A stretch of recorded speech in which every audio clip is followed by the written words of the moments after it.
Hello students, कैसे हैं? I hope आप अच्छे होंगे। स्टूडेंट्स, आज हम एक इम्पोर्टेंट टॉपिक पर डिस्कशन करेंगे, ब्रिटिश इंडिया एक्ट 1784 पर।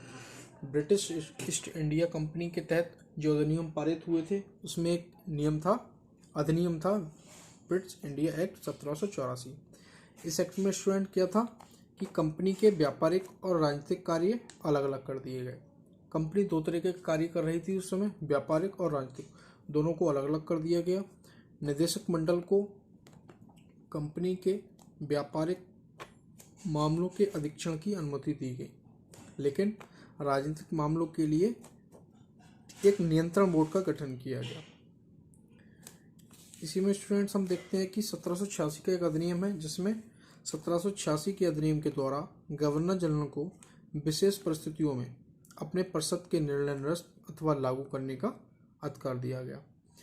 इसमें क्या हुआ, 1786 के अधिनियम के द्वारा गवर्नर जनरल की जो टीम ने या पूरी टीम ने जो भी निर्णय दिए थे उनकी परिषद ने, कोई ऐसी परिस्थिति होती थी विषम, तो उसमें बिना किसी की परमिशन के गवर्नर जनरल उन निर्णयों को निरस्त भी कर सकता था और लागू भी कर सकता था। इसी अधिनियम के द्वारा 1786 के अधिनियम के द्वारा गवर्नर जनरल को प्रधान सेनापति की भी शक्तियां भी प्रदान की गई। ये दोनों अधिकार सर्वप्रथम लॉर्ड कॉर्नवालिस ने प्राप्त किए थे।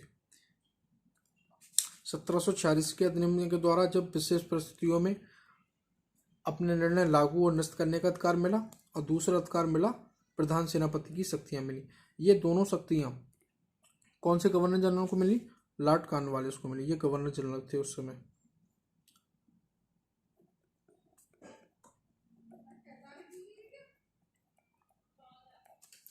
स्टूडेंट्स, आज हमने डिस्कशन किया है ब्रिटिश इंडिया एक्ट 1784 के बारे में। आप अपनी क्वेरीज कमेंट्स में लिख सकते हैं, और इसी तरह धीरे धीरे हम वीडियोस में सारा कुछ कवर करेंगे।